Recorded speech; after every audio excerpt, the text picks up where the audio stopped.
Hey, there we go. Hey, I'm on my way. Hey, I'm walking this way. William Wheeler, guys, come on, that's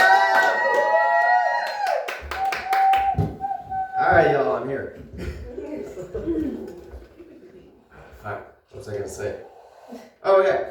Have you guys noticed that there's different ways of laughing? No? But, like you see people that do the out loud ones where they're like, you know, and then you see the ones where they're too polite to really say anything, but you just see them smile where they're just. And then you see the snake where it's like. Then you see the goose where it's kind of like an inhale where it's like. They don't project out their laugh. And then you see the, what is it? Like the hand over the mouth where it's like. Or it's usually when women do that a lot, or people with fucked up teeth, you know, happens. And then you get like a blank stare where it's just kind of. And then they come up to you after your set and they're like, dude, that was the funniest thing I've ever seen. It's fucking creepy, man. It's weird. The other day, my sister like sent me a meme, and like me and my sister, we don't hate each other, but we don't hang out necessarily either. So it's weird when she texts me. She texted me a meme, and she was like, "Hey, here's a laugh of the day." And like, I don't know why, but that set me off here in my house by myself for like 15 to 20 minutes. I was running around ranting to myself in an English accent for like 15, 20 minutes. I was like I get it out when I'm not around her. That way I don't actually say it to her face because she's real sensitive and stuff. So like I was walking around going, laugh of the day, Gabrielle. Do you think that I, William Wheeler, to be a clown or stand-up comedian, well amateur at least, do you think I just ration out my laughs to one a day? Do you think I, throughout all this hardship at work and like personal lives, that I sit down and plan out my laugh of the day, my one rationed laugh at 6 p.m.? Do you think I sit down at the dinner table and say, oh boy, it's time to enjoy my one laugh of the day?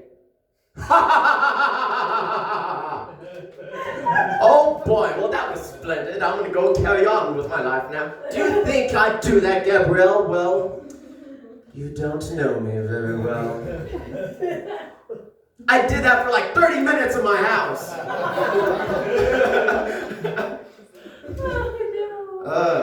It kind of gave me a flashback to the Navy because I would go off on weird shit like that when I was in the Navy. It was like 5 years was enough. Anyway.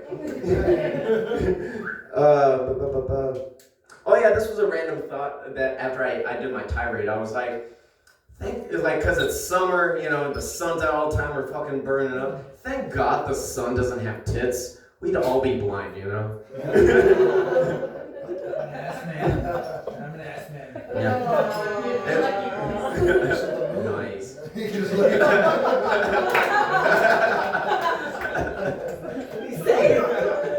Yo, speaking of a full moon, isn't it crazy that fucking, or the Mormon tapped? Heaven tapped. Dude, it's Pride Month. This is like his full moon. He should be at full strength right now. He tapped. I don't think he's really gay. No, he probably is. I kissed him. What am I talking about? He is gay. What am I gay? That's a story for another time. The things we do to be a good leader, you know what I'm saying? Okay, and then real quick, do you guys want to hear the story about the hungriest man that ever lived? The dumbest rags to riches story? Or the story about the dead guy that nobody knew was dead? Dead guy? The dead guy? Dead guy? Okay. So, mind you, I did not write this. This is a true fucking story. This guy's name was Elmer McCurdy. He was in the army in the early 1900s here in the United States. Gets out, starts robbing trains and banks, you know, the thing that was popular in the day. And he was a demolitions expert, you know. He would just use like an inordinate amount of dynamite anytime he blew shit up. So like by the time they actually like got to the safe after they blew it up, they only got away with like $2, which I understand is like $10,000 in like 1910, but it is what it is. Anyway, he gets shot. by police a few months after he robs a bank. No one claimed the body. The mortician didn't know what to do with the body, so he just, because no one claimed him, he just embalmed the guy, put him up on display, and then put a rifle next to him, and it was like the guy that wouldn't be taken alive. And he would charge people 5 cents to go look at a dead body for 5 years. And like he had to put the nickel in the guy's mouth. Yeah. And then, like 5 years pass, a couple of people come claim the body, like they're brothers, but they're Elmer's brothers, but they're not his brothers. They're just a couple of crazy ass carnies that are like, yo, this is gonna be a great exhibition in Kansas. They take the guy to Kansas, they keep him for a while, then they sell him to an Indian guy who used the dead body in a movie called Narcotic. And like, hey guys, don't use drugs. This is what happens to you. You look like you're dead for 30 years, you know? And then he sells it to a prop company, and then he's a prop, and they have him in storage for like 20 years. They forget that he's even dead at this point. So we're in the 1960s now. He's been a dead body for like 40 years, 50 years at this point. And then the $6 Million Man was filming a show like wherever he was. So they bought the prop. They tried to use him as a hanged man prop, and then someone tried to move him, and they broke one of the arms off by accident. And we're like, ah, shit.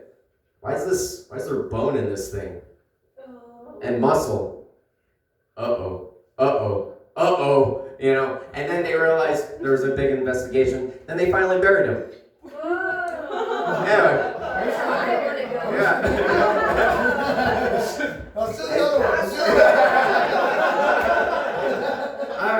All right, that's all the time I got.